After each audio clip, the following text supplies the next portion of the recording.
Setelah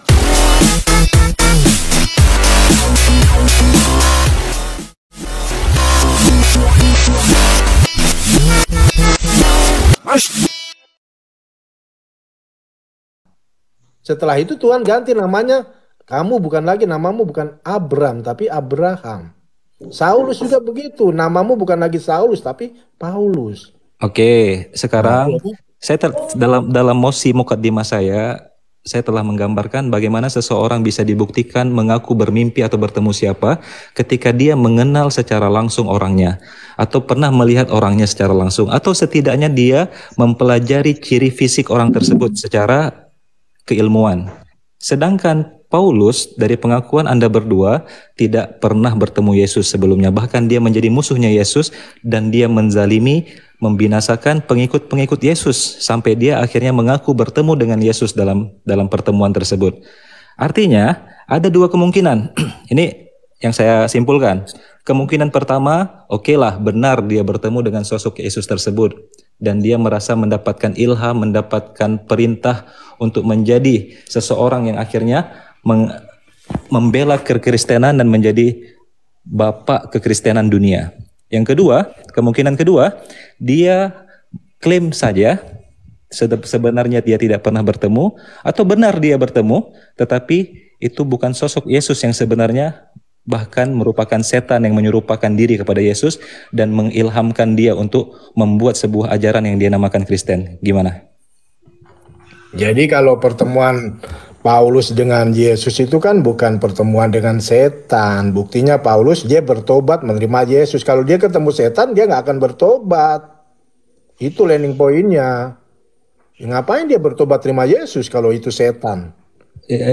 Akhirnya dia membuat ajaran baru yang berubah dari ajaran Yesus. Ajaran apa yang dia buat? Yesus menyembah Allah, menyembah Tuhan yang satu. Disitulah. Kok tiba-tiba Paulus menjadikan dia Tuhan? Itu kan ajaran baru. Disitulah kesalahan kalian, selalu menyatakan bahwa dia itu dari kitab Anda sendiri. Yesus tidak pernah menyembah dirinya, tidak pernah menyatakan dirinya Tuhan. Dia selalu menyembah Tuhan yang satu. Yesus tidak pernah menyatakan dirinya Tuhan di mana? Ya, toh dia kan memang ketika dia jadi manusia, dia selalu menyebut Bapa untuk apa itu sebagai kiasan dirinya dia.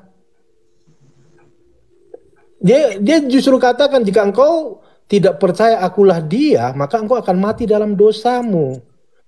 Jika engkau tidak meninggikan anak manusia, engkau tidak akan tahu bahwa akulah dia. Jadi Yesus memang tidak menyatakan langsung bahwa saya ini Tuhan, tapi dengan ketika dia menampakkan diri setelah kebangkitan kepada Thomas yang tadi tidak percaya, kepada apa itu Yohanes di Patmos.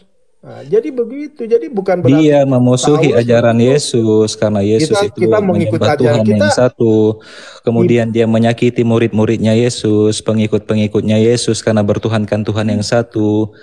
Kemudian dia mendapatkan ilham telah bertemu Yesus. Kenapa tiba-tiba ajarannya berubah? Maksudnya ajaran berubah bagaimana? Yang menetapkan bahwa Yesus itu adalah Tuhan itu sendiri setelah ada perubahan tersebut. Yesus itu Tuhan itu sudah dari dulunya, dari sononya, kata orang-orang Betawi. Ketika dia bertemu dengan Paulus. Jadi Alkitab itu Taurat dan Injil sudah ditutup dengan kitab Wahyu. Wahyu 22 ayat 18 sampai 21. Di situ Yesus katakan kepada Yohanes, lihatlah aku yang telah mati, bangkit dan hidup kembali. Aku adalah Alfa Omega, yang awal dan yang akhir. Begitu. Berarti Yesus itulah yang menyatakan kepada Yohanes di Patmos. Itulah Alkitab, makanya ditutup dengan kitab Wahyu di situ. Aku adalah hilang suaranya. Akhir. Begitu. Jadi Tuhan punya cara, dia mau menyatakan diri kepada Pak Ustadz, Pak siapa, itu caranya Tuhan. Kita tidak bisa melarang. Manusia punya hubungan punya pengalaman spiritual itu beda-beda. Yaitu kalau dia punya kesaksian begitu ya sekarang tinggal kita yang menilai. Yaitu, tapi inti dari kekristenan itu kita ini harus menjalankan kehidupan kita seperti yang Yesus ajarkan. Yesus mengatakan, kamu harus mengampuni. Berapa kali guru kami harus mengampuni? 70 kali 70 kali 70 kali 70 kali 70. Kita mengampuni itu selamanya. Kita tidak boleh menghakimi. Nah, di situ pengajaran-pengajaran Yesus itu, makanya dia meninggal. Aku harus pergi, jika aku tidak pergi maka roh penghibur itu tidak datang. Tugas Roh Kudus yang sudah ada di dalam kita ini, dia akan mengingatkan kita tentang apa yang Yesus pernah ajarkan kepada kami. Bukan mengingat tentang ajaran Paulus, bukan. Tapi mengingat apa yang Yesus pernah katakan. Dia akan mengingatkan kita tentang dosa. Oke. Itu. Ya.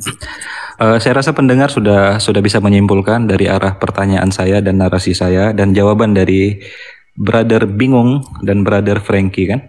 Dan mungkin sebagai penutup dari saya, karena sudah harus mengundurkan diri, bahwa semua orang bisa mengklaim telah bertemu dengan siapa saja, kemudian dia menyatakan dirinya telah mendapatkan perintah wahyu untuk menyampaikan ajaran dari pertemuannya tersebut. Tetapi pembuktiannya lah yang paling penting. Kemudian ketika Anda mengklaim bahwa Yesus memang mengajarkan dirinya Tuhan, itu tidak terbukti sama sekali dari Alkitab Anda sendiri. Bahkan mungkin sebagai Yesus tadi saya sudah bilang, aku awal dan akhir kan Tuhan. Masa ada yang awal yang akhir manusia, iblis atau malaikat? Oke. Apakah ibunya Coba mengetahui? di QS Al-Hadi 3. Coba buka QS Al-Hadi 3. Apakah ibunya mengetahui dia Tuhan? Gitu. QS Al-Hadi 3, coba kamu lihat itu. Dialah yang awal, yang akhir, yang zahir dan yang batin. Apakah ibunya mengetahui dia Tuhan? Ya itu pertanyaan yang itu dia tahu, Ibu Maria itu tahu ketika dia mengunjungi Elizabeth. Bagaimana? Setelah kebangkitan. Gentar dulu, ketika dia mengunjungi Elizabeth pada saat dia mengandung Yesus, ketika dia mengunjungi saudarinya. Nah, apa yang dikatakan oleh Elizabeth? Ibu Tuhan. Ibu gitu Tuhan. Loh. Ibu Tuhan. Ya kan, artinya di situ Maria tentunya mengetahui bahwa yang dikandung adalah Tuhan itu sendiri. Yang benar. Loh, kan coba baca di pertemuan Maria mengunjungi saudarinya Elizabeth. Bro Frankie, Anda dari tadi dibantah sama saudara Anda sendiri loh, bukan saya yang bantah. Saya tidak bantah, saya mendudukkan posisinya. Jadi Yesus itu Tuhan, bukan karena Yesus mengaku akulah Tuhan, sembahlah aku. Bukan seperti itu.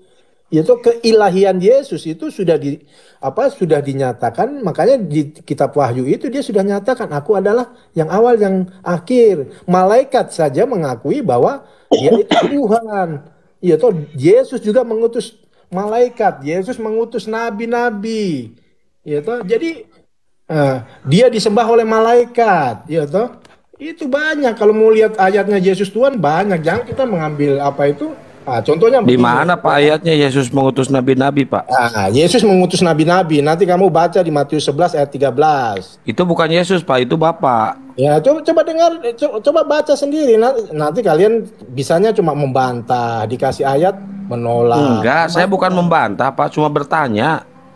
Di mana ayatnya Yesus mengutus nabi dan malaikat menyembah Yesus? 23 ayat 34. Buka Matius, saya bacakan ya Matius. Ya, bacakan Pak, bacakan.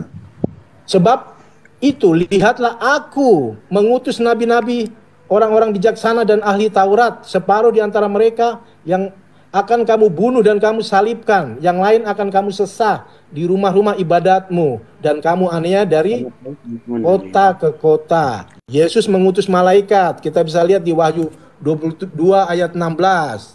Yesus mengutus Roh Kudus. Yohanes ini. Yohanes 16 ayat 71. Yesus ya mana Pak? Di situ tulisan Yesus mengutus malaikat, Yesus mengutus nabi. Baca dari atas itu. Dari kopi. Iya, nggak ada tulisan Yesus mengutus nabi dan malaikat Pak. Coba Pak Frankie bacakan itu. Loh. Matius 23 ayat 34. Bro, kalau memaksakan Yesus yang mengutus para nabi dan malaikat menyembah Yesus, itu bisa dibidatkan sama Tritunggal. Hati-hati bro. Tunggu lihat, saya bukakan ya, saya buka Alkitab dulu ya, sabar sebentar ya. Matius 23 34, saya bacakan ya, Matius 23 34. Nanti malah berantem sama Tritunggal loh, Pak. Ah, lihat kita lihat. Itu dia punya judul perikop. Interupsi. Siap. Interupsi, Pak. Pak Kian Santang, bisa pindah ke roomnya Pak Kian Santang. Oh, di sini mau maghrib, Bang. Iya, ini saya juga mau maghrib. Ya, kita udah dulu ya. Sholat dulu sudah, ya. Nanti dilanjut lagi sudah. Gini aja, Pak Bingung Agama. Nanti habis Isa aja kita diskusi di dosen debat ya. Iya nanti. Nah, iya, dosen debat. Oke. Makasih Pak Umar. Terima kasih. Yo, sama-sama. Saya mau sholat ya. Iya. Pak Bingung Agama, Bang Pucok, thank you. Ya, thank you semuanya Oke. Tuhan berkati. Assalamualaikum. Waalaikumsalam.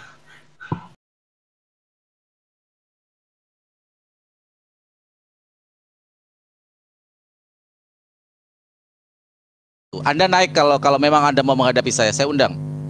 Anda naik, adu data sama saya Tuan. Silakan adu data sama saya, adu narasi, adu filsafat sama saya. Ketika kita meletakkan sebuah data, bukan hanya Anda yang mempunyai data saja. Saya membawa data-data bahkan dari internal kekristenan sendiri. Saya tampilkan biar Anda melek tentang data dari Katolista. Kapan saya ngomong ya?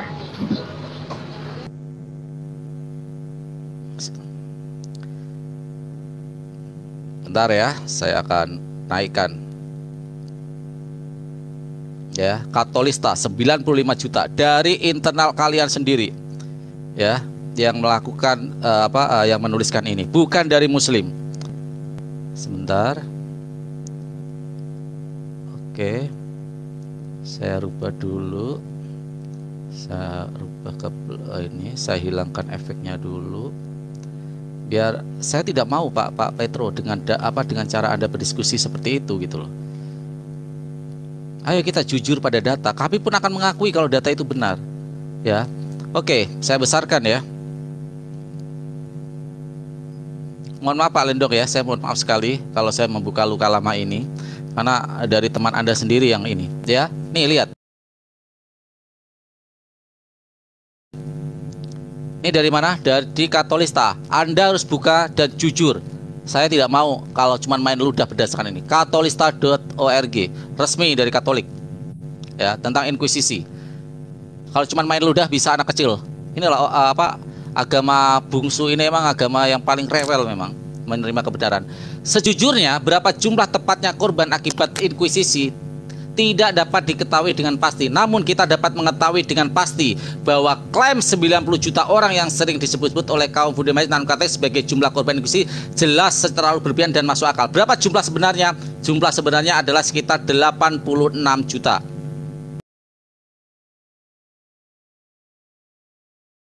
Ya, 95 juta terlalu berlebihan, 86 juta. Sekarang buktikan kepada saya, ya, buktikan kepada saya. Tadi Anda mengatakan jutaan untuk Armenia 1 juta. Sekarang tunjukkan bukti saya. Saya tidak mau, ya, tidak mau dengan data-data yang cuma main ludah.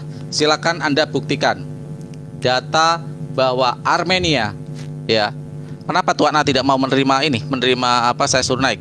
Silakan tunjukkan data Anda bahwa korban Armenia yang digenosida oleh Utsmani Turki 1 jutaan. Anda harus membuka data seperti yang saya lakukan. Saya pendek saja. Data dibahas dengan data. Silakan. Aku izin sebentar ya. Izin sebentar karena mau makan dulu ini. Sudah siap. Silakan Pak Lendong. Jadi saya kira gini Pak, mohon maaf kepada Pak Petro, kepada host dan teman-teman yang lainnya. Jadi gini. Kita juga harus mengakui misalnya ada keunggulan-keunggulan yang telah dibangun oleh agama lain di era-era peradaban yang ada sekarang.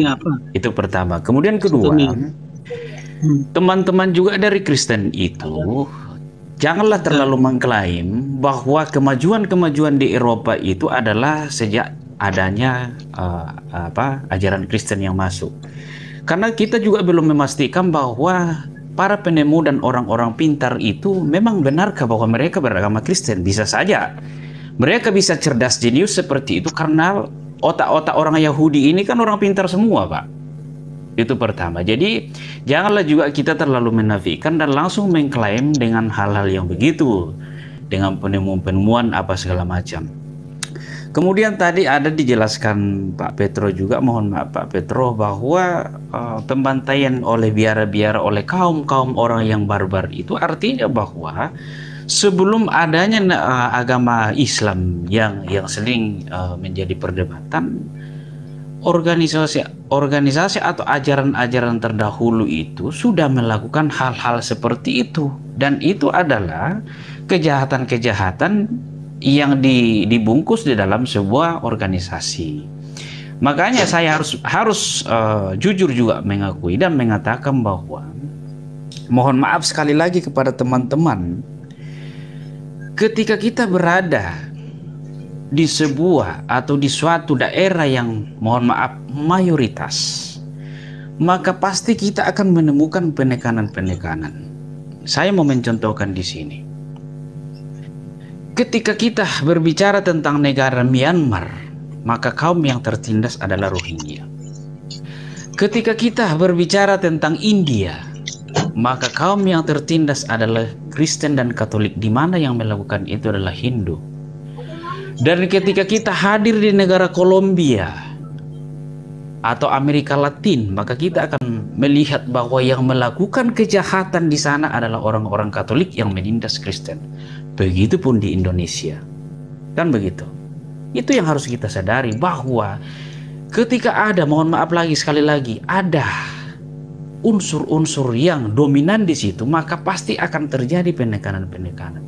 Nah, inilah yang harus kita bangun. Bagaimana supaya penekanan-penekanan ini tidak menjadi sebuah hal yang mutlak dan dominan dalam sebuah kemayoritasan itulah yang perlu kita bangun. Jadi sekali lagi saya mau mengatakan bahwa marilah juga kita menghargai dan menerima akan keberhasilan baik itu dari sisi pendidikan atau dari kemajuan-kemajuan pemikiran oleh aliran-aliran agama yang tidak sealiran dengan kita. Karena lagi-lagi saya harus mengatakan bahwa kita ini hidup berdampingan, kan begitu, apalagi zaman-zaman peradaban sekarang. Dan terkait dengan peradaban-peradaban yang lalu, sejarah-sejarah yang lalu, tentunya setiap ada tulisan itu kan pasti ada penelitian. Silakan disanggah, mohon maaf, silakan disanggah kalau ada penelitian-penelitian atau ada yang tertulis di Google itu disanggah dengan penelitian-penelitian juga, karena tidak mungkin orang mau menulis itu hanya dengan dari pikiran pribadinya tanpa ada penelitian. Artinya bahwa yang tertulis atau data yang ada di dalam, misalnya kita ini berkaca kepada Google, Google, artinya bahwa ada dasarnya mereka menulis, dan itu dasar mereka menulis adalah penelitian-penelitian, kan begitu. Jadi ya itulah statement dari saya, karena kebetulan sudah lapar ini. Mohon maaf kepada Pak Petro, mungkin kita berbeda dalam hal ini Pak. Saya mau mengajak Bapak itu, mohon maaf, kita sama-sama, saya Katolik, mudah-mudahan Bapak memahami pemikiran saya, pola pemikiran saya. Kalau kita terlalu mengklaim juga Pak, waduh, saya juga harus bertanya bahwa apakah pada saat itu di mana pendidikan maju itu semuanya orang yang menemukan penemuan-penemuan seperti penemuan radio, penemuan televisi, apakah itu memang beragama Kristen? Siapa tahu dia Yahudi Pak, dia beragama Yahudi, kan gitu. Terima kasih Pak, mohon izin. Baik, Pak saya Pak Lendong, Masya Allah. Baik. Saya terima kasih Pak Lendong yang sudah didik kemal saya. Saya berharap Bapak terus di sini. Oh, siap. Nggak boleh pergi katanya Pak sama Pak Petro. Oh ya, sebentar aja ya, sudah lapar ini. Ya, sebentar saja, saya nggak usah lama-lama ya. Baik. Jadi Oke, terima kasih Pak Petro. baik, saya langsung saja. Jadi begini, jangan-jangan kita pun tidak tahu apa itu arti Dark Ages itu. Dark Ages itu adalah periode keruntuhan dari Bizantium, kerajaan Bizantium. Ya, di sini dikatakan Dark Ages is a term for the early Middle Ages or occasionally the entire Middle Ages in Western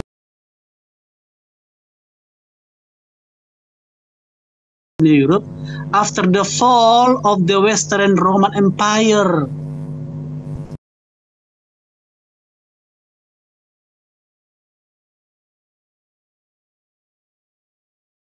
Ya, jadi Dark Ages itu adalah kondisi kejatuhan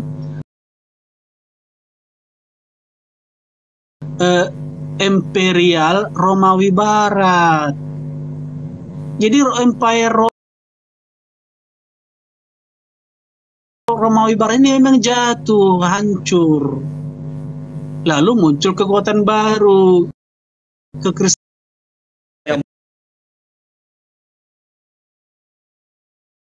Muslim maupun Kristen. Makanya itu Pak, mohon maaf, kami itu lebih suka kalau disebut Katolik bukan Kristen. Itu kuncinya. Oke.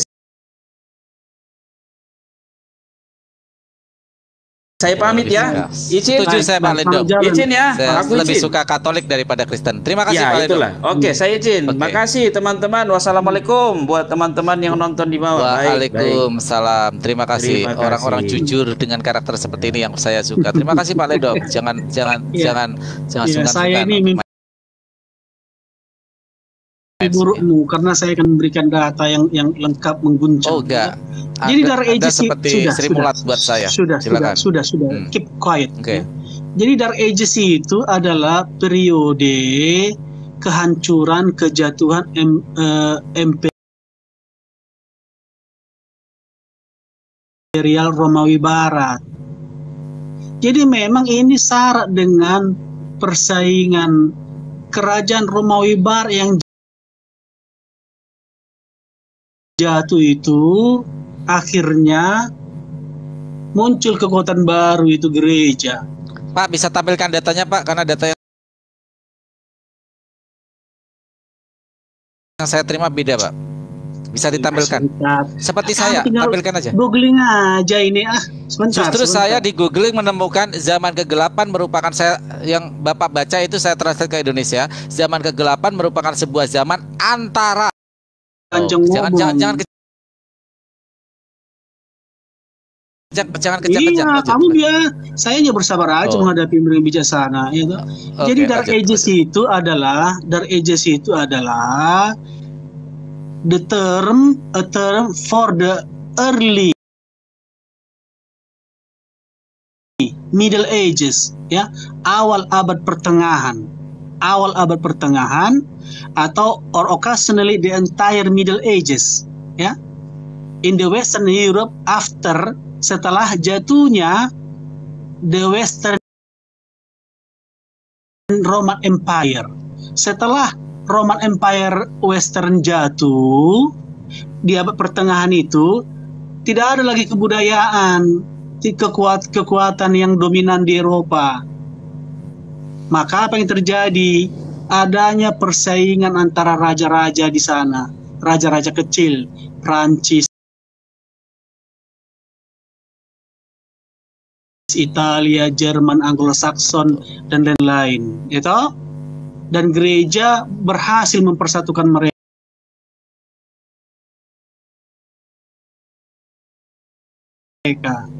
menjadi satu kekuatan baru. Ya, ini yang bernama Dark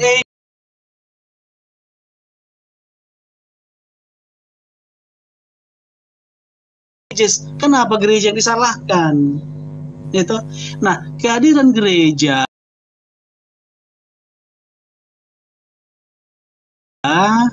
dari Alexandria sampai ke Eropa itu adalah pusat pendidikan, perpustakaan, pemimpin, itu. Maka pesantren di Indonesia itu, pesantren itu adalah mesin mencetak sumber daya manusia untuk orang Islam. Di Eropa itu pesantrennya yang menciptakan sumber daya manusia itu gereja biara, dididik. Maka Mendel itu pastor, itu, dan lain-lain. Nah, maksud saya karena Dark Ages ini memang ini terasa persaingan kekuasaan. Raja-raja itu tidak selalu senang dengan gereja yang begitu berkuasa. Itu makanya dalam peristiwa Renaissance itu banyak sekali para biarawan. Kalau kamu coba klik di situ, anti klerus. anti-klerus di Eropa. Salah satu produk dari Renaissance atau Afklarung itu adalah anti-klerus dan anti-gereja. Semua biarawan, semua pastor-pastor asal jalan sendirian dibunuh, ditangkap, digantung. Ya, sehingga banyak pastor-pastor yang merubah jubahnya dari warna hitam menjadi warna abu-abu dan warna-warni agar tidak dianggap sebagai pastor. Jadi gereja punya korban, tapi tadi kan saudara kita yang Katolik tadi itu mungkin dia adalah prodiakon, menyampaikan hal yang normatif, bijaksana segala macam. Saya beda orangnya. Nah, silakan kamu klik kebakaran ini, tragedi hilangnya perpustakaan Alexandria. Itu perpustakaan gereja. Itu gereja punya yang dibakar. Memang tuduhannya di sini, namun perpustakaan Alexandria pernah musnah terbakar. Kaum muslim di bawah pimpinan Amr bin Ash yang masuk ke Mesir dituduh sebagai pelaku pembakaran tersebut. Namun hal itu dibantah oleh Lefort dan lain-lainnya. Dituduh. Ya, kamu bisa tersenyum. Dituduh ya, oke. Bisa, penyangkalan selalu ada, tapi faktanya loh, dituduh ini data dari teranda. Itu tuduhan. Itu tuduhan pembakaran perpustakaan. Kan tidak pernah dilakukan Amr bin As. Waktu itu di zamannya Umar bin Khattab. Amr bin As, sekarang saya tanya kepada Anda, Amr bin As kapan tahun berapa menaklukkan Alexandria? Sebentar. Kita adu data tanpa melihat Google, kita sejarah. Please, look me. Siap, tahun berapa Amr bin As untuk melihat? Kalau Anda paham sejarah, Anda menjawab saya. Bukan begitu diskusinya. It is my time. Fake data yang kamu tampilkan. Kamu buat catatan. Saya kasih kamu logika sehat. Saya nggak melihat catatan. Bahkan tangan saya ada di atas. Anda berani Anda berani diskusi kayak saya? Tangan di atas. Kita adu diskusi dengan otak kita. Berani? Ayo kalau berani. Biarkan saya kalau kamu punya otak, ada di isi kepala saya, data saya. If you really have a brain, fake data. If you really have a brain, kamu tampilkan fake data. If you really have a brain, let me talk. Ya, semua sangkalan itu hal yang lumrah terjadi. Itu dalam sejarah sangkal menyangkal. Kita jangan terjebak pada tuduh dan sangkal menyangkal itu. Ambil logikanya. Itu perpustakaan gereja Alexandria, miliknya orang Kristen. Ya, negara Alexandria itu jatuh ke agama lain dengan panggilan agamanya. Lalu apakah orang Kristen membakar rumahnya sendiri? Apakah orang Kristen gereja membakar perpustakaannya sendiri yang di dalamnya berisi buku-buku, dokumen-dokumen gereja juga? Silakan pikirkan. Itu hampir 3 bulan katanya apinya mati karena buku itu banyak sekali. Ya. Tanpa data. Jadi begini saudara, ya. Saya bisa membantah Anda dengan data. Saya tidak melihat Dark Ages itu hanya dalam satu perspektif, ya, perspektif kaum liberalis dan anti klerus, anti gereja, anti Katolik. Saya harus melihat dari berbagai sumber bahwa tuduhan Dark Ages itu, ya, ada, opini itu ada, tetapi tidak jelas apa maksud Dark Ages. Dark Ages adalah suatu usaha kaum sekular atau raja-raja Eropa untuk membebaskan diri dari kekuasaan gereja. Gereja dianggap sebagai penghimpit kebebasan mereka, ya. Tetapi fakta adalah gerejalah yang merubah Eropa menjadi satu negara yang beradab, sehingga sampai detik ini menjadi negara tujuan seluruh umat manusia dari Timur Tengah untuk hidup damai di sana. Itu fakta, tidak boleh disangkal. Soal adanya kelemahan atau kesalahan keputusan diambil gereja, saya tidak bermaksud membenarkan itu, tidak. Ya, dalam beberapa hal bisa saja gereja mengambil satu tindakan yang salah. Tetapi Dark Ages itu adalah suatu usaha kaum liberalis atau kaum anti gereja untuk melepaskan diri dari kekuasaan gereja. Saya pikir itu saja sih yang mau saya sampaikan. Oke, terima kasih. Saya dari tadi tidak ada data satupun yang ditampilkan, bahkan tuduhan dalam sebuah hilangnya manuskrip dari Alexandria. Di situ ada, saya membaca datanya. Di situ ada tuduhan yang dialamatkan kepada Amr bin As sebagai panglima perang dari Umar bin Khattab. Saya tanya tadi tahunnya berapa, dia tidak bisa menjawab. Saya ironis ketika orang berbicara tentang data, berbicara tentang perang, tetapi tidak bisa menampilkan data ya. Itu menurut saya sangat bullshit sekali, fake data yang ditampilkan. Silakan yang mau menanggapi, Bang Eko, Bu Iya. atau silakan Bang Eko. Ya, saya miris. Ini akunnya yang mana sih? Akunnya Talenta ya? Akunnya si Iya, Petro nih? Talenta ya. Iya, saya naik karena saya miris ya. Saya pikir jadi kayak, saya merasa negara itu sia-sia ya, mewajibkan sekolah 9 tahun kalau yang dibicarakan Petro ini diamini oleh orang. Saudara, kalau kamu punya otak, Sebentar, kalau Pak Petro, kamu punya otak, waktu. lawan otak saya, jangan Ya, bully ini saya saya. melawan. Kalian membuli saya keluar. Reaktif Saya keluar, itu selamat tanda tinggal. bahwa otak Anda kosong gitu ya. Anda menjadi Kalau sangat kamu punya reaktif. otak, kalau kamu punya otak, Iya. bungkam saya, perkataan saya, Ya. jangan bully saya. Goodbye. Saya tadi udah bungkam dengan ada saya melakukan data. Bang Eko silakan lanjut. Oh, kabur dia. Silakan Bang Eko, silakan. Kabur ya. Silakan. Iya, jadi yang dibicarakan itu semua kosong tuh ya, otaknya angin aja gitu, isinya angin. Assalamualaikum warahmatullahi wabarakatuh. Waalaikumsalam. Waalaikumsalam Bunda Semangko dari Salam. Ya, saya lanjutkan. Silakan Bang Eko dulu. Iya, Ya, monggo coba Bang Anda Eko. buka. Bunda cuma ingin menyampaikan sedulur semua siap nggih. Siapkan rekamannya, siap. Ada kejutan dari Amerika.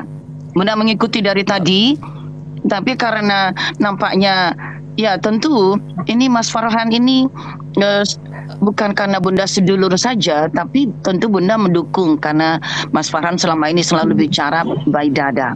Jadi siap. Rekam ini. Ada kejutan besar. Siap. Monggo Mas Eko monggo. Silakan. Ya. Lanjut Bang Eko. Baik, saya lanjut ya. Soal drug addict itu Anda kan coba bisa lihat tinggal ketik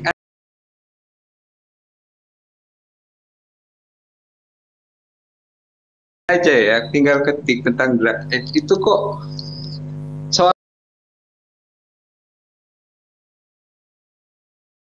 seolah-olah tuh seluruh dunia, seolah-olah kita ini semua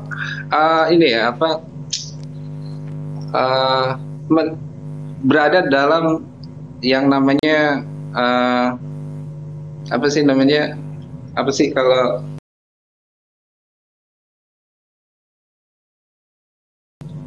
cerita fiktif itu namanya bangunan dalam dunia kegelapan informasi gitu ya.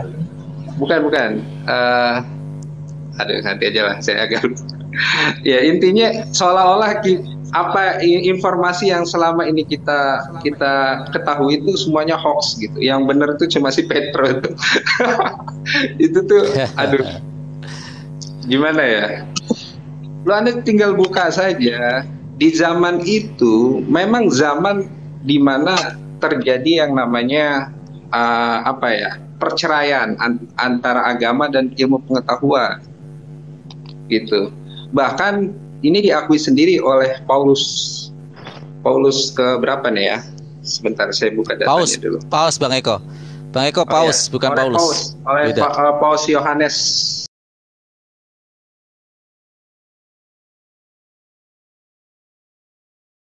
Ya. Paus Yohanes Paulus II. Ya, ini kepausan di Roma. Dia menerbitkan buku yang judulnya Fides et Ratio, ya tahun 1998. Ya, di situ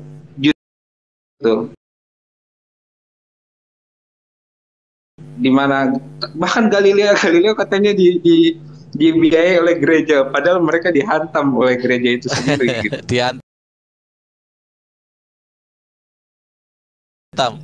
Itu yang tadi saya sempat tertawa. Lanjut Bang Eko. Itu tuh kacau banget gitu. Ini orangnya kabur lagi. Terus gini loh. Kalau saya sih cuma ngomong gini. Kalau namanya gini, memang kita harus akui ya. Harus akui bahwa memang sebelum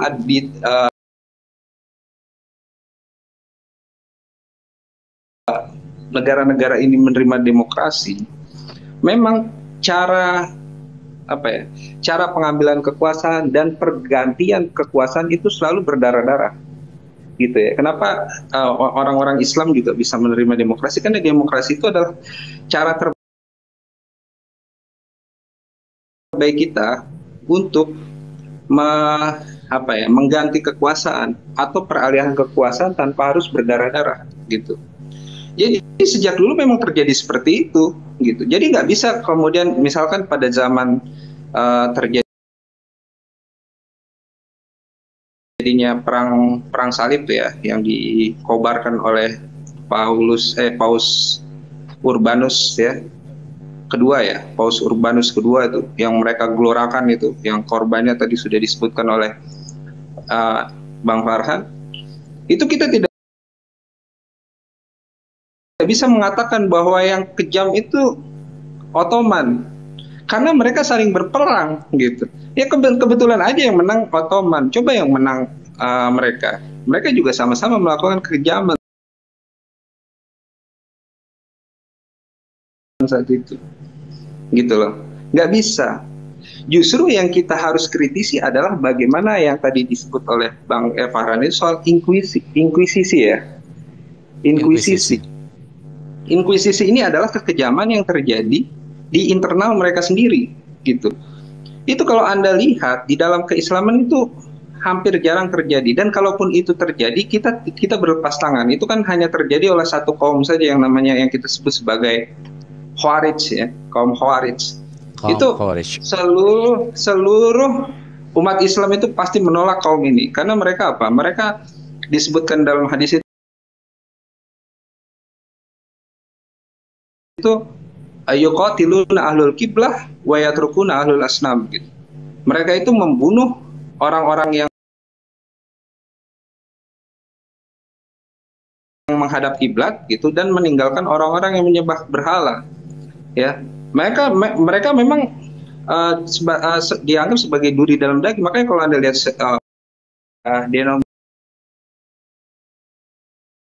denom seperti Oneness ya, apalagi ya, Unitaria, terus apa lagi, Messianic Judaism,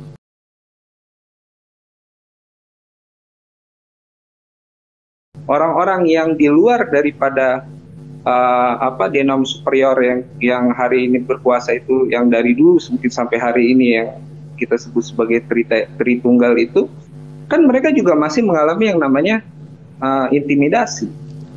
Sebenarnya kan itu yang harusnya dilihat gitu. Jadi makanya saya kadang bingung, kenapa kalian mengkaitkan kekejaman ISIS gitu ya, kemudian peperangan politik Timur Tengah gitu, perang saudara di sana, dengan Islam, padahal itu tidak ada kaitannya dengan Islam, dan kita menolak semua ajaran tersebut. Tapi justru yang dilakukan oleh internal mereka sendiri, yang tadi disebut dengan inkuisisi itu kalian tutup mata, padahal itu terjadi dan itu ditulis.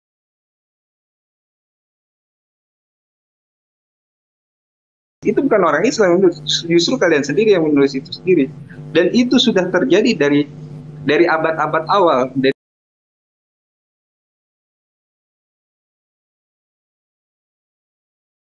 Dari abad kedua, ketiga saja sudah terjadi itu. Bahkan kalau Anda mau googling itu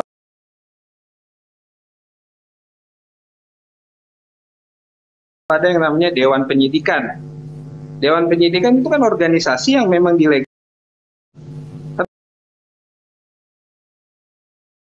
Tapi ini coba bahas dong inkuisisinya ini gitu loh. Itu dulu ya, terima kasih. Oke, terima kasih. Sebelum ke Bunda, saya nanti sholat maghrib dulu. Saya akan tampilkan data ya. Saya tampilkan data tadi untuk membantah. Orangnya udah kabur, padahal saya udah nyiapin data. Oke, sebentar Bang, sebentar. Jadi di sini Levot mengatakan pada abad ke-19. Saya Bang Farhan. Oke, silakan lanjut, silakan. Halo. Gini Bang Eko, jadi Bang Eko nggak usah terlalu sedih, terlalu resah, karena saat ini sebagian besar dari mereka sudah mulai menyadari karena mualaf-mualaf semakin gencar saat ini. Hanya tinggal sedikit-sedikit yang seperti Petro tadi, Bang Eko. Jadi insya Allah akan segera menyadari juga gitu ya, Bang Eko. Gitu ya Bang Farhan, lanjut Bang Farhan. Oke, alhamdulillah. Dan itu fenomenanya menarik ya, tentang bagaimana ini ya, fenomena mualaf di ini ya.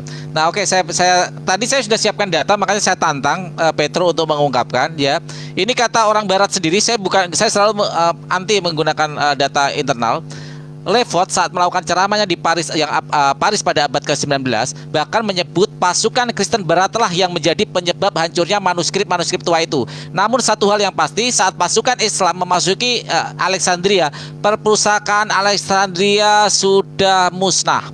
Ya, sungguh memalukan dosa yang dibuat mereka sendiri oleh dunia Barat hendak dikambing hitamkan kepada orang-orang Arab. Nah, ini dikatakan oleh Edward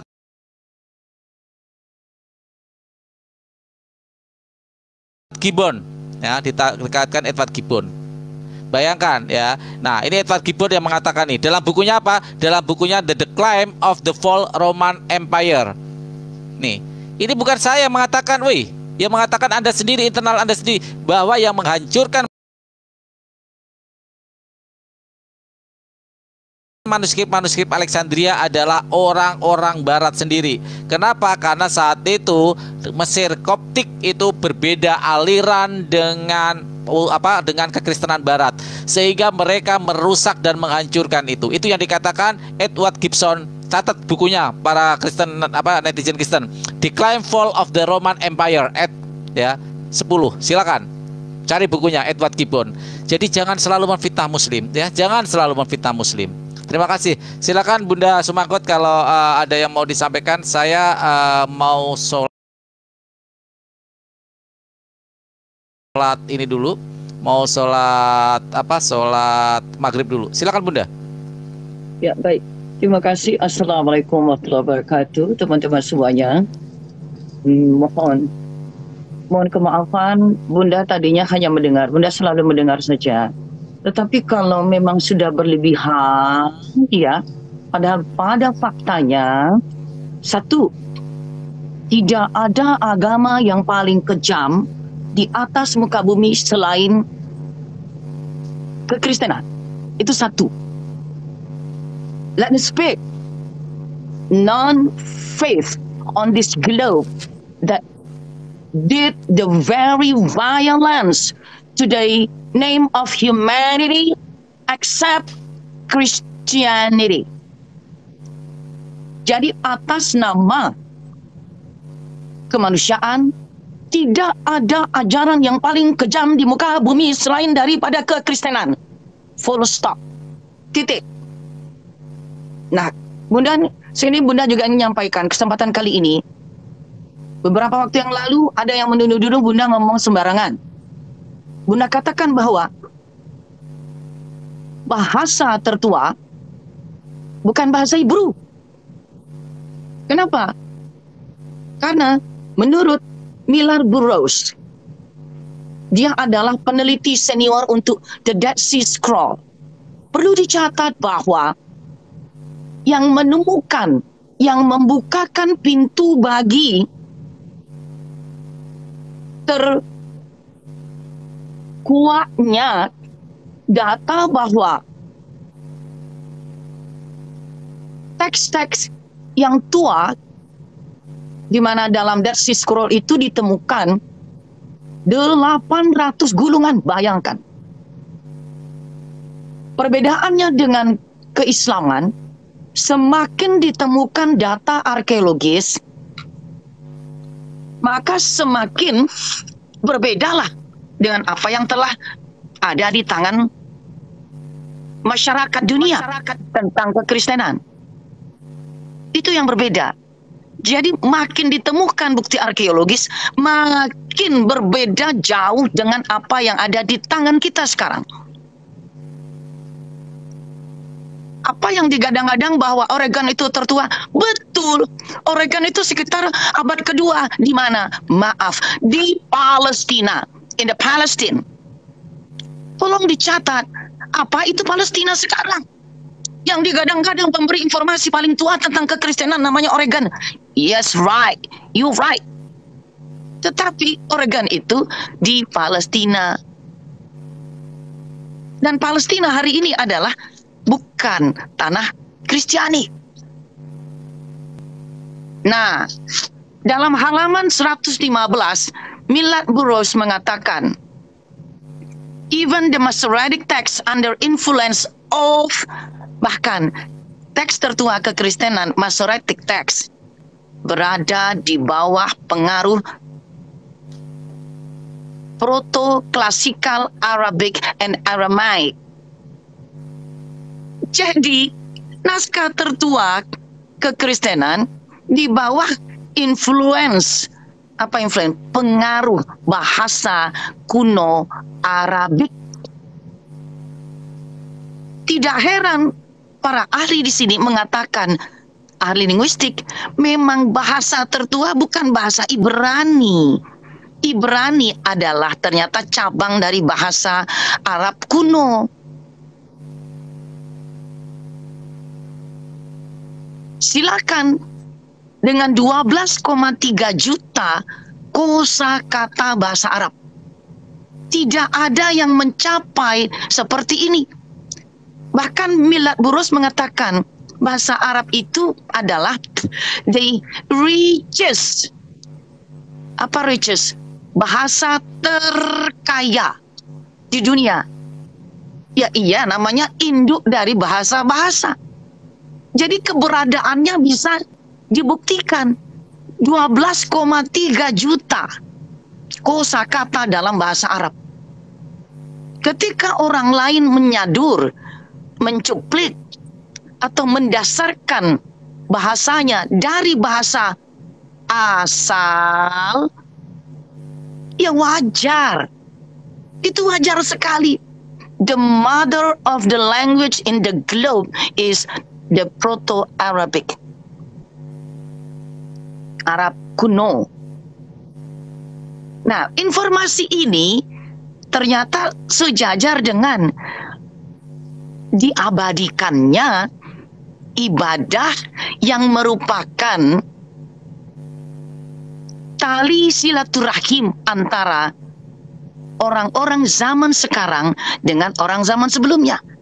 Tidak tanggung-tanggung tali silaturahim itu tersambung terus-menerus dengan manusia pertama, yaitu Nabi Adam dan istrinya yang bertemu di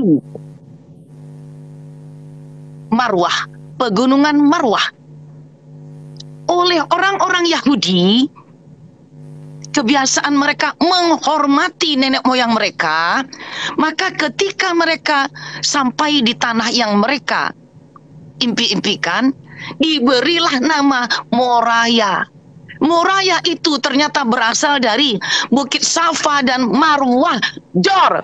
Di mana? Di Saudi Arabia. Dan hari ini manusia yang menjalinkan silaturahmi dengan manusia pertama di dunia adalah kaum muslimin. Nah sekarang bukti berikutnya. Jangan, ini mohon maaf, Bunda tidak bermaksud mau menyinggung sana sini, Bunda hanya membukakan saja. Kalau di dalam tradisi Islam tidak pernah ada, ya, tidak pernah ada klaim Nabi Muhammad ada dua, nggak pernah. Nabi Daud ada dua, nggak pernah. Semua itu di dalam Al-Quran diterangkan untuk satu sosok, certain person. Tapi apakah begitu dengan kekristenan? Tidak. Kok gitu, Bun? Selama ini yang kita tahu kan hanya Nabi Yesaya. Ada 3 Yesaya dalam Bible. Tidak tahu mau yang mana. Yesaya yang tahun mana. Tapi ada 3 Yesaya. Bagaimana mungkin? Ya tentulah. Sebab semua hal, saya ulang, semua hal yang dikutip dari Bible adalah tidak valid. Kecuali maaf jangan marah nggih. Kecuali yang dia bersejajar, berselaras dengan Al-Quran. Kenapa? Karena Bible itu munculnya aja, munculnya saja tidak valid. Bagaimana mungkin hendak menyandarkan segala data jika dia berasal dari the shadow note, catatan bayangan yang tidak ada namanya. Jadi wajar teman-teman kekristenan, apapun yang Anda ambil dari Bible, saya ulang, apapun yang Anda ambil dari Bible itu tidak valid kecuali dia terkonfirm oleh Al-Quran. Kenapa? Saya, Anda ada 3. Nah sekarang saya, maaf kalau saya harus buka. Oke, ini Bible. Ini baru-baru, ini Bible baru. Gift edition. Untuk yang gift edition ini ada 80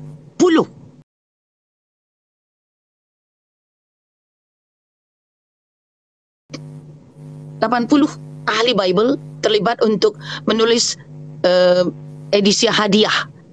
Ini hadiah yang nama setiap kitab, setiap buku yang ada di dalamnya itu diberikan keterangan yang sangat jelas. Khusus untuk kitab Zakaria, buku Zakaria. Dari sana didapat informasi bahwa, jangan marah, ya jangan marah ini, bahwa ternyata kitab Zakaria, Milasborough, Dead Sea Scroll, page 118, the Masoretic text under influence the classical Arabic and Aramaic. Jadi kalau kitab jenengan itu saja di bawah pengaruh bahasa kuno Arab, lalu teman-teman sangat menghina Arab, khususnya di Indonesia. Luar biasa kekristenan di Indonesia. Padahal Paus Peter Berger itu menyeru supaya orang-orang gereja belajar ke Arab. Jangan bilang Alexandria, Mas Farhan, bilang Iskandaria. Saya ulang, ini pengaburan sejarah. Kalau bilang Alexandria, orang-orang akan bingung di mana. Yang benar adalah Iskandaria. Dan untuk orang-orang yang bernama Iskandar, good for you. Itu nama Arab. Iskandar. Orang Barat menyebutnya Alexander. Enak wae. Sekarang zaman modern, ini kota ini masih ada. Ikut lidah-lidah orang yang memang lain dibaca, lain disebut. Iskandaria. Ini nama Arab Mesir. Seenak dewe. Ya, saya bukakan mata dengan semua. Iskandar. Kepada Muslim yang punya nama Iskandar, bravo for you. Iskandaria. Oke?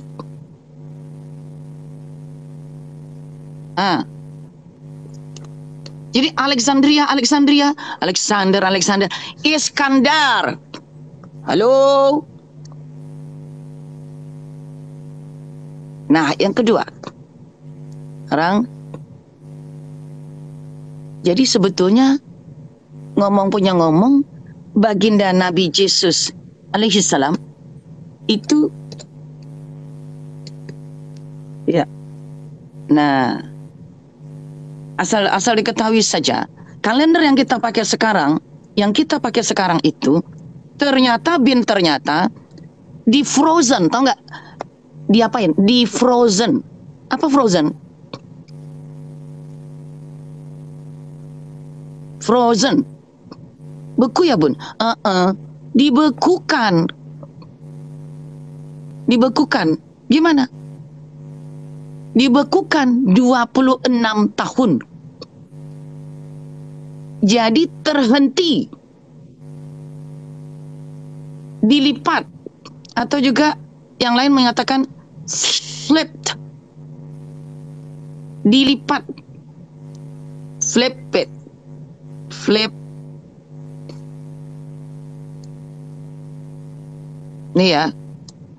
Nanti boleh geser kameranya. Flipped. terjadi frozen atau aduh kamera flipped, dilipat. Udah deh, lu lipat aja tuh datanya dilipat sebanyak berapa? 26 tahun. Wah, mending cuma 26. Jadi sebetulnya yang kita sekarang ini 2023 tambah 26. Memang dalam kekristenan itu biasa mengodak-aduk, mengubah data, biasa. Anda bilang kita sekarang tahun 2023, enggak. Kenapa? Siapa yang melakukannya? Paus yang melakukannya. Bayangkan, Paus, pimpinan kekristenan. Katolik Roma. Jadi data itu dilipat 26 tahun oleh Paus Gregorian Dor.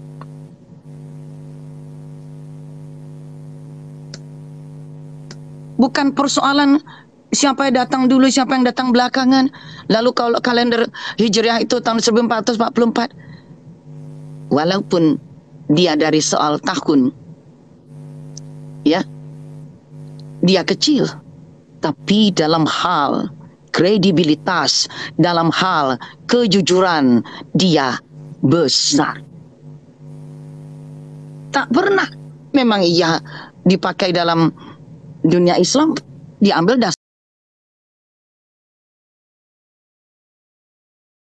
dasarnya setelah hijrah tahun 622. Ya udah, nggak ada namanya lipat-lipat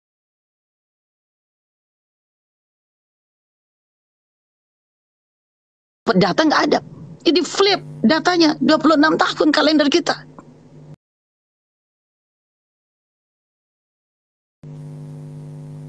Lalu timbul masyarakat internal, udahlah kata masyarakat internal, cuma bagaimana lagi, udah begini, udahlah.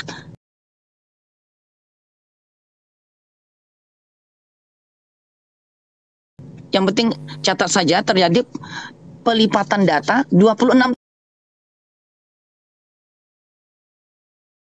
tahun. Siapa yang melakukan? Paus Gregorius. Kalender itu dinamakan kalender Gregorian. Yang berikutnya, nggih. Apa yang berikutnya? Something.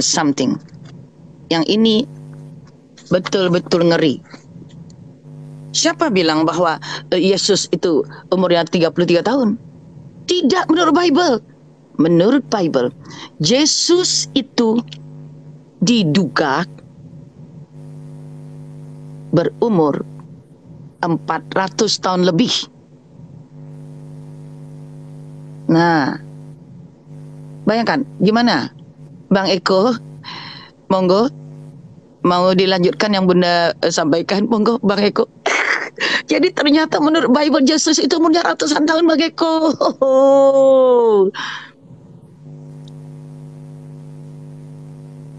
Waalaikumsalam. Bang Eko, belum dengar ya? Sakjane itu, sakjane itu kata para ahli loh. Yesus itu menurut Bible umurnya 400 tahun lebih loh, Bang Eko. Nah, Bunda ngomongnya lembut-lembut aja karena data ini terlalu menggoncangkan. Ya. Saya sedikit mau membahas tadi soal Alexandria. Ini makanya saya bilang itu si Pedro, kalau orang ada yang percaya omongan Pedro itu berarti sia-sia itu program wajib belajar 9 tahun. Karena di sini teori pertama menyatakan bahwa perpustakaan Alexandria itu terbakar pada tahun 48 sebelum Masehi oleh penguasa Romawi Julius Caesar. Islam baru ada di abad ke-5, ke-6 ya, abad ke-6. Ini tahun 48 sebelum Masehi, sebelum ada Yesus nih. Bakarannya sudah terjadi, tapi katanya yang membakar tuh orang-orang Islam. Ini lucu banget ini si Pedro nih. Ya kan? Yeah. Kemudian ini Ini saya ambil dari National Geographic. Kemudian teori kedua menyatakan bahwa perpustakaan itu hancur di tahun 391 Masehi. Ini Islam juga belum ada nih. Ini perpustakaannya sudah terbakar oleh orang-orang Kristen sendiri.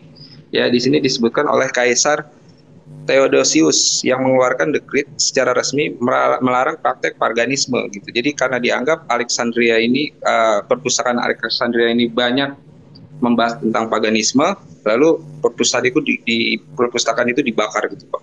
Ada sekitar, ya benar, ada sekitar hampir 1 jutaan buku yang memang dibakar saat itu. Itu memang sejarah paling kelam tuh, kita kehilangan manuskrip kuno tuh. Karena semuanya itu terhimpun di dalam perpustakaan Alexandria. Ini kan lucu banget gitu. Jadi orang Islam katanya yang membakar. Padahal kalau kita lihat Alexandria itu dengan Islam itu sudah sangat dekat ya. Jadi sebelum ditaklukkan oleh Umar ya, oleh kehilapan Umar, Kristen Kipti ya, atau kita sebut sebagai Kristen Optik itu sudah punya hubungan baik. Ya, Koptik dengan Islam itu sudah punya hubungan baik. Bahkan ada salah satu istri Nabi itu adalah anak daripada kaisar dari Kristen Koptik itu sendiri ya, namanya Maria Al-Qibtiyah itu. Jadi sudah terbangun hubungan gitu. Jadi Islam masuk gitu, Umar masuk ke Mesir ya, ke Egyptu. Itu tidak dengan susah payah seperti mungkin pikiran orang-orang kita berperang di sana. Tidak semua penaklukan Islam itu menggunakan pedang, tidak. Bahkan ketika Umar datang ke Yerusalem, itu juga kan tidak terjadi pertumpahan darah sama sekali gitu. Mereka justru mengatakan lebih senang dipimpin oleh Umar bin Khattab daripada oleh kerajaan-kerajaan Kristen itu sendiri gitu. Itu aja sih, terima kasih.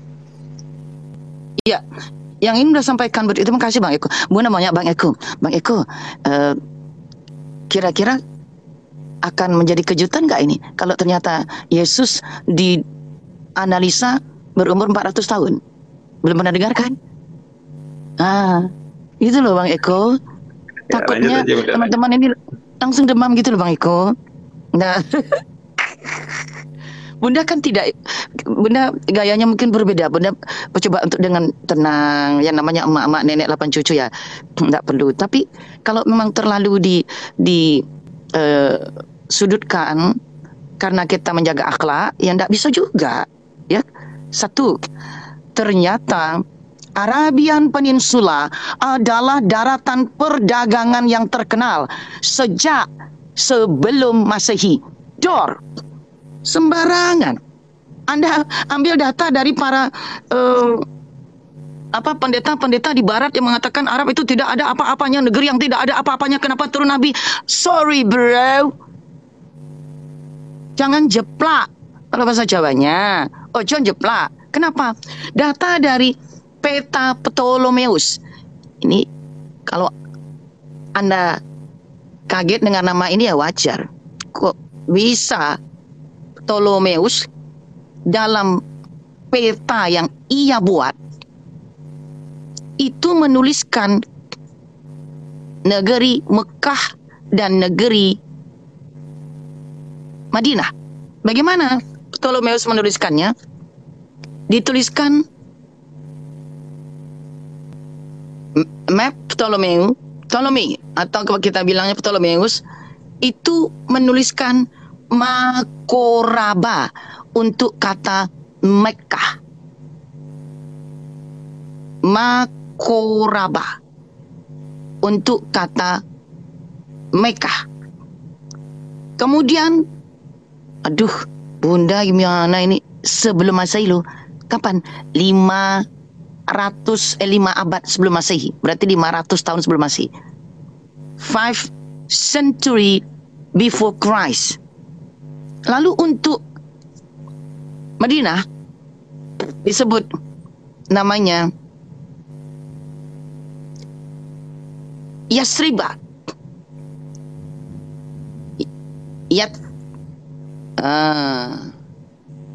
Yatripa. Di mana nama kotanya Yasrib, kemudian disebut Yatripa karena dilatin-latinkan. Kapan itu? 5 abad ke-5 SM. Nah, jadi maaf lahir batin. Ya. Okay. Arabian Peninsula adalah negeri dagang.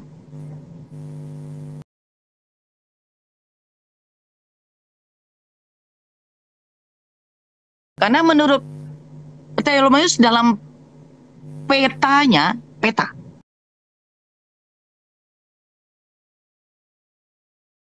Peta yang dibuat Ptolemeus kapan? Abad ke-5 sebelum Masehi. Mekah disebut Makoraba. Yasrib atau Hejaz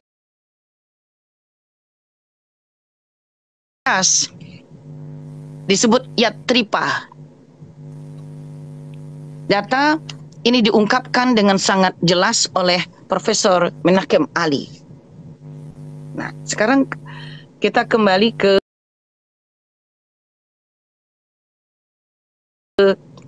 Zakaria. Aduh, ayo ada yang naik, ayo. Iya. Baik. Monggo, ada yang naik ini. Kalah dong, iya. Ini ada yang jawab. Kalah dong, Christopher. Jangan kalah jauh. Christopher Columbus. Belum apa-apa. Ayo, naik yang lain yuk, teman-teman. Nah, baik. I'm responding. Walaupun Bunda sendiri, tapi Bunda tidak bermonolog, merespon teman-teman yang ada di dalam. Nah, kalah Christopher. Ya, belum apa-apa. Assalamualaikum. Waalaikumsalam, Ari. Nah, kita merespon ya. Sehat, Masih kenal sama Ari, Bunda? Oh, iya dong, Masya Allah. Alhamdulillah sehat, Bunda. Alhamdulillah. Bunda lagi apa, Bunda? Nah, kita merespon ini. Baik, tolong ini bisa dibesarkan ya, ini datanya. Buku Zakaria. Silakan dibaca. Mumpung ada tolong dibaca yang baca baik-baik ya. Baca ya, jangan marah. Dibaca coba.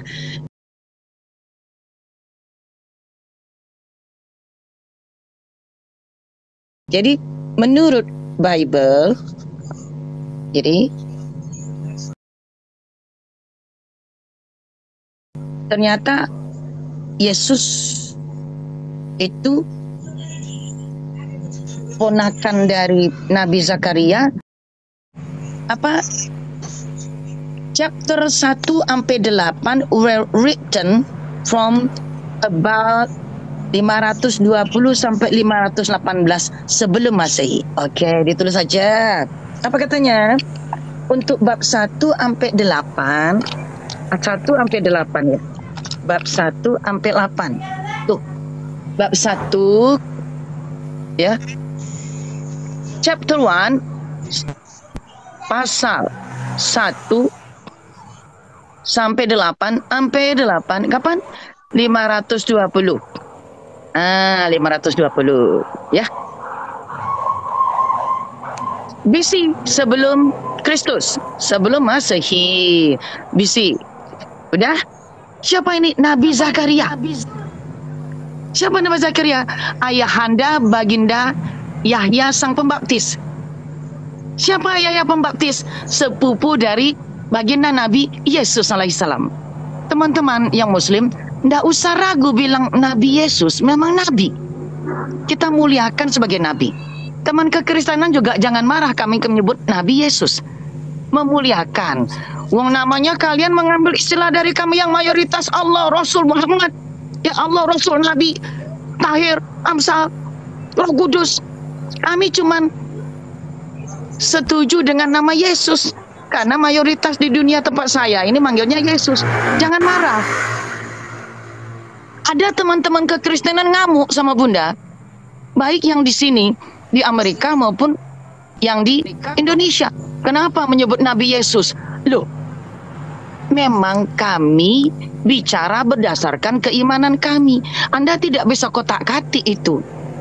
Soal penyebutan nama masih syukur kami mengakui. Kami tidak caplok dari mana-mana. Wong jenengan ditegur dari dulu, jangan sebut kata Allah diulang-ulang. Allah, Allah. Tidak ada itu. Kalian terus aja. Tolong Nabi, kalian ambil juga. Tolong Rasul, kalian ambil juga. Tolong Roh Kudus, kalian ambil juga. Sekarang, ayo teman-teman muslim. Ini adalah peperangan urat syaraf. Masukkan ke dalam urat-urat syaraf mereka bahwa Yesus adalah Nabi. Nabi Yesus alaihissalam. Dor. Saen ayat dewe ini. Enggak mau ngelihat pada dirinya. Curi istilah dalam Quran banyak. Saya cuma pakai satu Nabi Yesus, kalian demam. Kadang-kadang jengkel saya nih. Kami hormati. Oke, keimanan Anda mengatakan Yesus Tuhan. Jangan Anda salahkan kami kalau kami mengatakan Nabi Yesus. Kalau Anda mengatakan Anda keberatan, berarti menurut Anda Yesus bukanlah Nabi Isa. Nggak usah. Udah nggak usah perjulikan kami bicara Yesus atau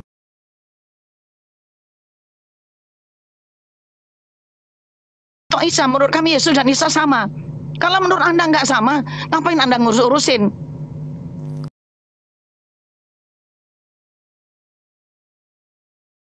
Iya toh.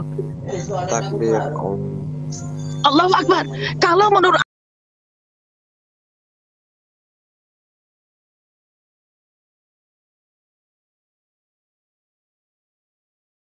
Anda Yesus dan Isa tidak sama, ya nggak usah Anda komentar.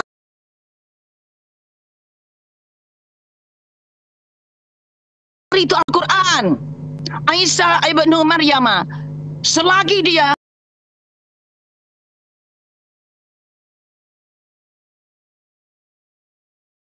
anak putra Maryam, dia orang yang sama. Kalau Anda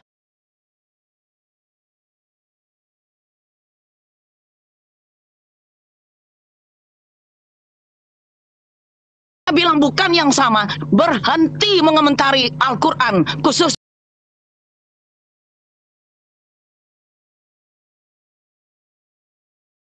ya Aisyah dalam Al-Quran.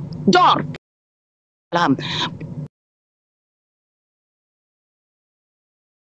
yakni Kanjeng Nabi Yesus alaihissalam demam. Ini dengan Isa ambil kesempatan untuk meluruskan dalam Al-Quran. Menurut kami Muslim, Yesus yang disebutkan orang internasional dengan Aisyah yang ada dalam Quran adalah orang yang sama.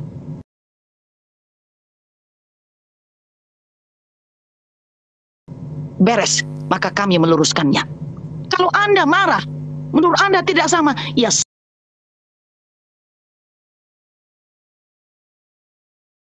stop dong bicarain Al-Quran. That's very simple. Bu, jangan gitu dong, Bu.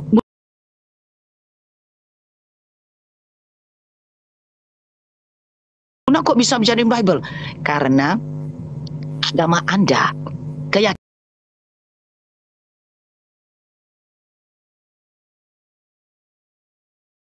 Anda disebutkan dalam Al-Quran.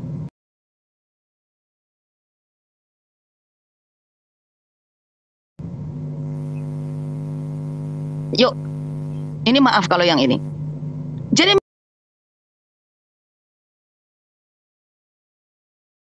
memang ada kebiasaan di dalam Bible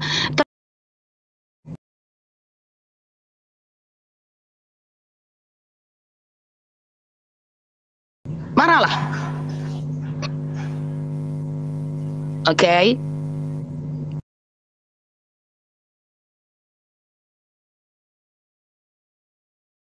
Kita lanjutkan. Ternyata Kanjeng Nabi Yesus alaihissalam, jangan demam. Ternyata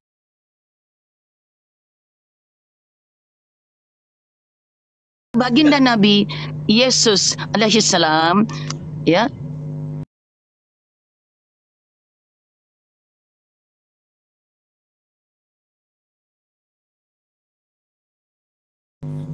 jangan batuk-batuk. Ternyata our Lord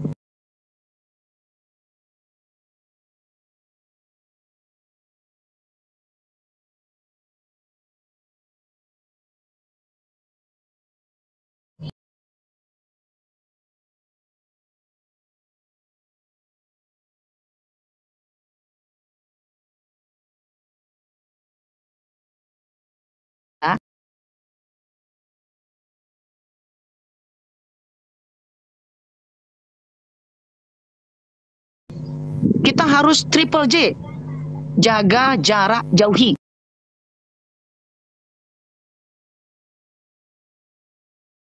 Dari kitab Yohanes. Kenapa? Ya, tidak memenuhi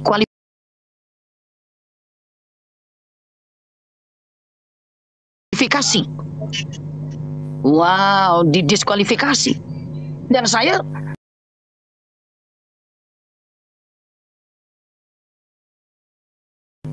sudah keluar itu videonya. Dalam waktu 5 pekan, video itu mencapai 238.000. Video debat nomor 1 di Indonesia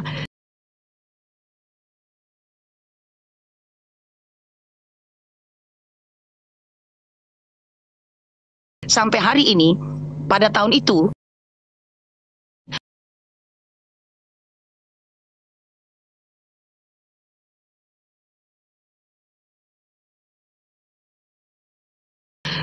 punya screenshotnya, datanya itu. Bukan video pribadi.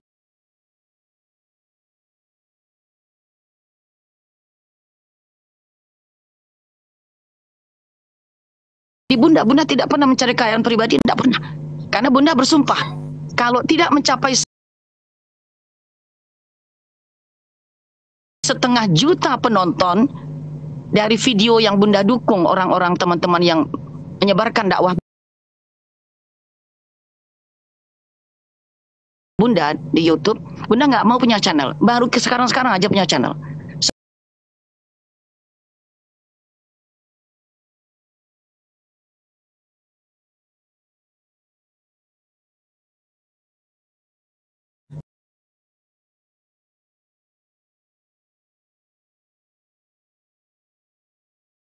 Kurang Ya kelihatan. teman-teman, baiklah. Chapter 9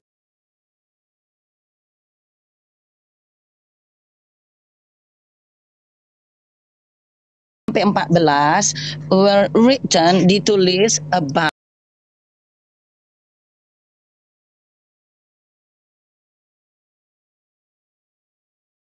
sekitar 480 BC.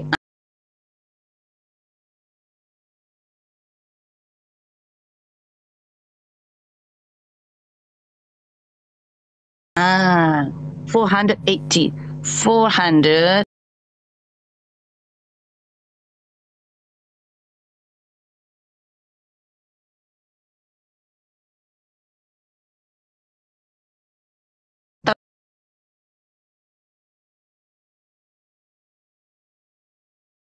terakhir 480 menuju tahun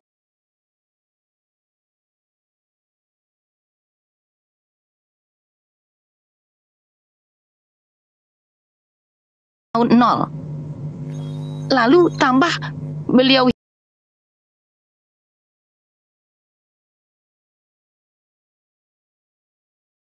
hidup 33 tahun. Berarti 500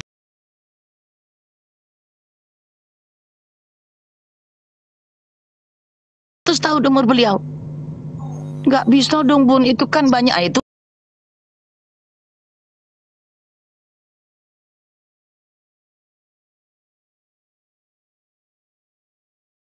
Urusan Anda kalau ternyata Bible Anda banyak Zakarianya. Itulah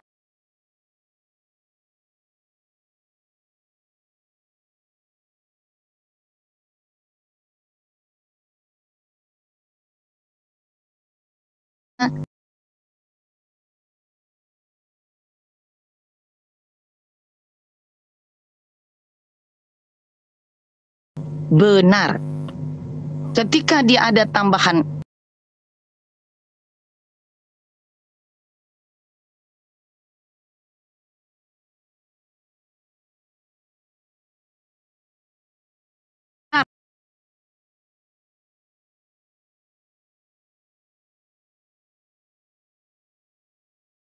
oleh 3 orang dalam Al-Quran.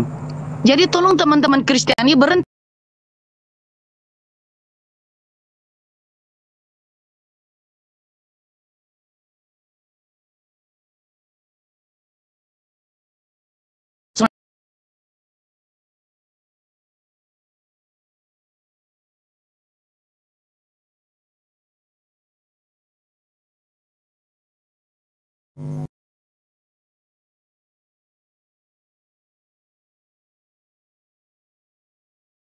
siapa? 2 di antaranya ada dalam kehidupan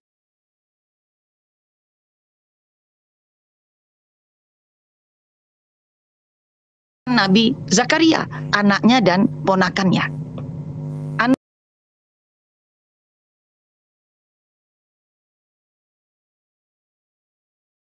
anaknya yaitu Nabi Yahya alaihissalam, Yohanes Sang Pembaptis,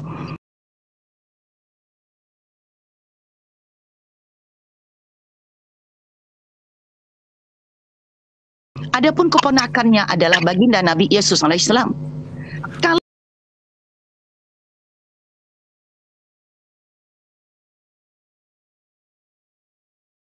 Kalau diambil data yang ini, wajar para ahli mengatakan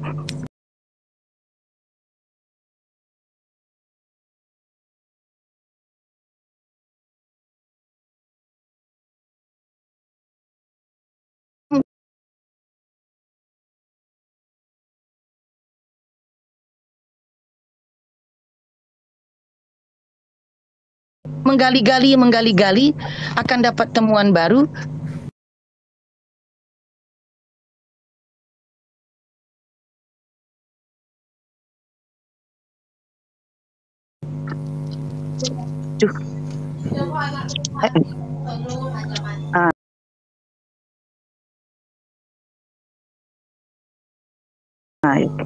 Pertemuan baru yang makin membawa jarak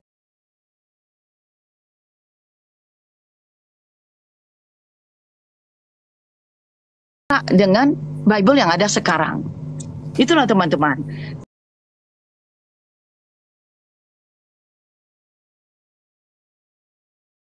Jadi, kalau ternyata ada si ahli di barat ini sangat spektakuler, membuka mata dunia tentang Ya, apa benar. yang pernah terjadi dulu gitu.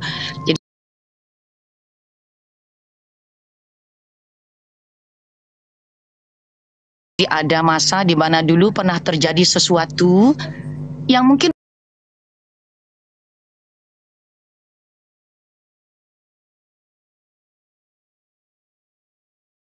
orang itu kita hargailah. Mereka mencatat apa yang mereka dengar.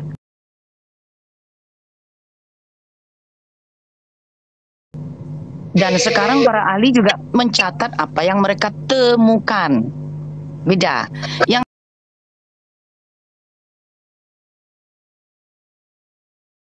satu mencatat apa yang mereka dengar, sekarang para ahli mencatat apa yang mereka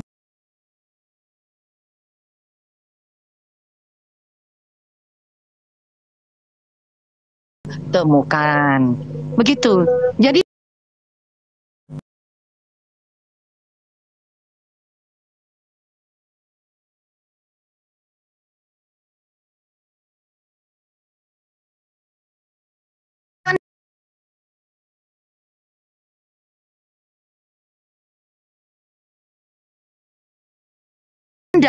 berarti apapun kalau diambil dari Bible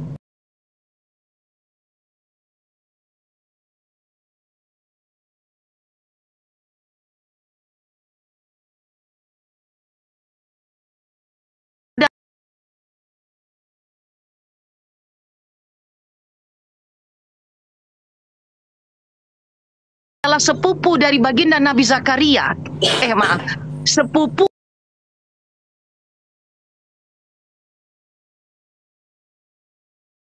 dari baginda Nabi Yahya. Sementara baginda Nabi Yahya adalah anak baginda Nabi Zakaria. Kemuliaan untuk mereka semua. Itu hidup pada tahun 500-an sebelum Masehi. Kan tidak mungkin ada baginda Nabi Yesus umurnya 500 tahun.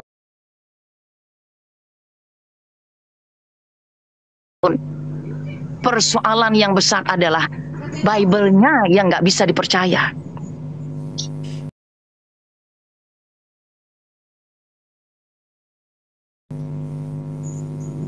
Nah itu. Jadi kan tadi Bunda nggak enak sebetulnya mau bicara ini. Cuma ada urufnya mereka teliti. Bayangkan, huruf yang tertukar itu K, S,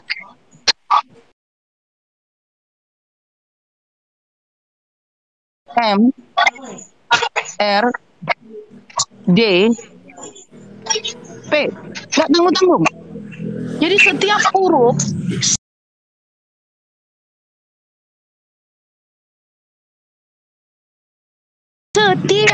ini maka dalam Bible itu tertukar-tukar.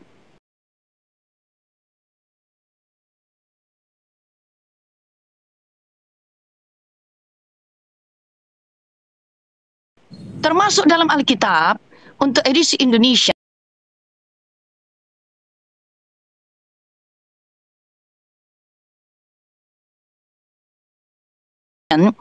Itu yang tertukar adalah yang dia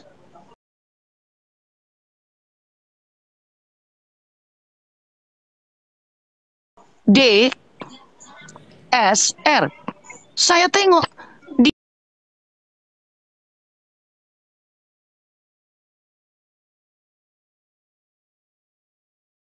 dalam mesin, ternyata kalau mesin ketik itu S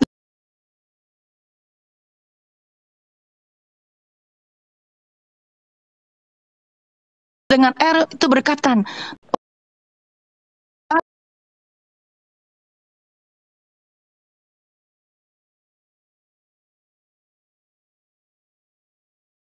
Bahasa Indonesia. Tidak ada bahasa Indonesia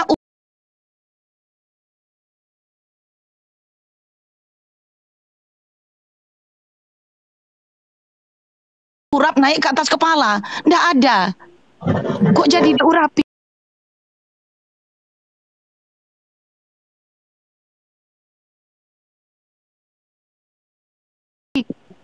Tetapi karena sudah dicetak, akhirnya diteruskan ini.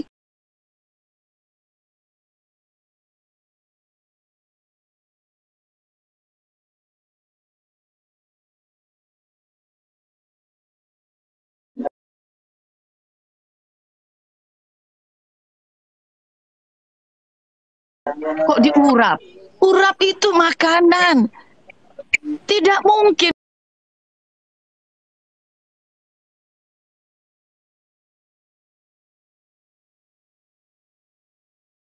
Makanan naik ke atas kepala. Ini memang kesalahan besar.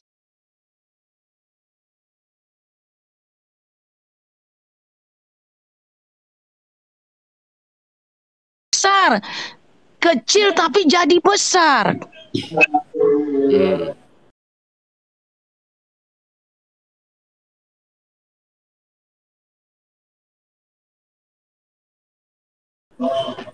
Jadi diusapi sama dengan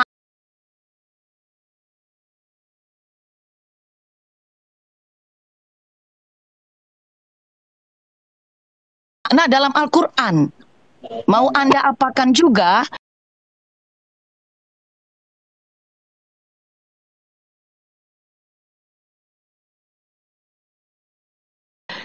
tokoh Aisyah Putra Maryam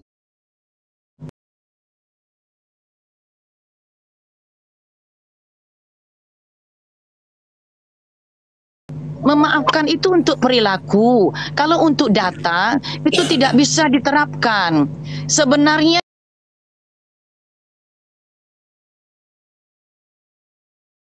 mengusapi. Nah,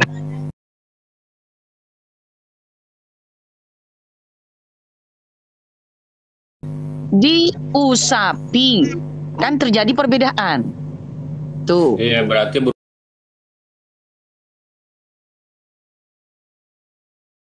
berubah itu Bun, kalimat aktif menjadi pasif itu kan Bun.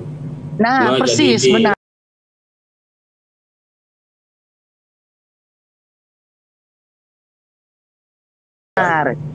Benar sekali. Jadi apa yang terjadi itu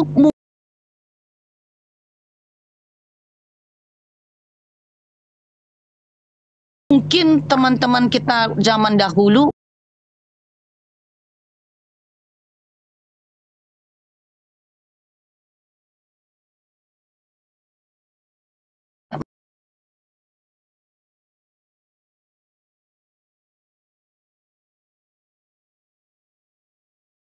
Masihu begini kan, Al-Masihu. Nih,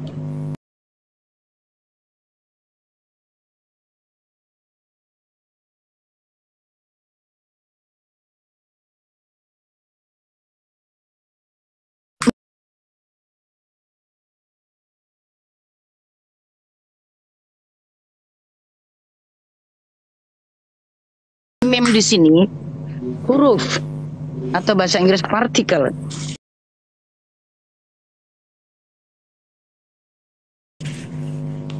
Ya, pemberian partikel mem in that particular word dalam kata yang tertentu, khususnya kata ini, sama dengan fungsi saja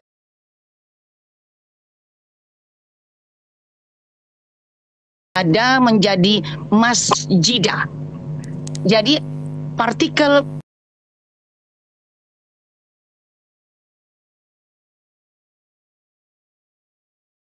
the particle of mem in this word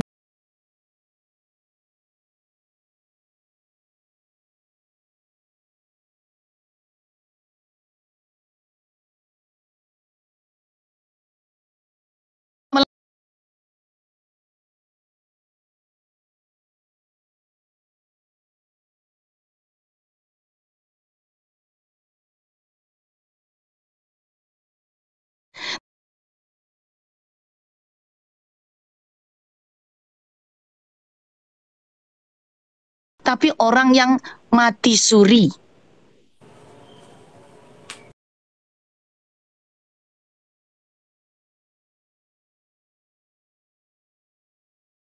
Tetapi dibahasakan kala itu mati, padahal tidak.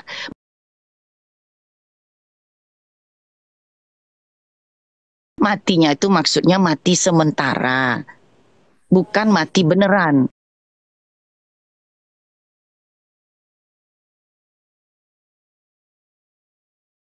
Kalau mati beneran, kenapa tidak dihidupkan saja semua orang-orang yang mati kala itu oleh beliau, kan? Kan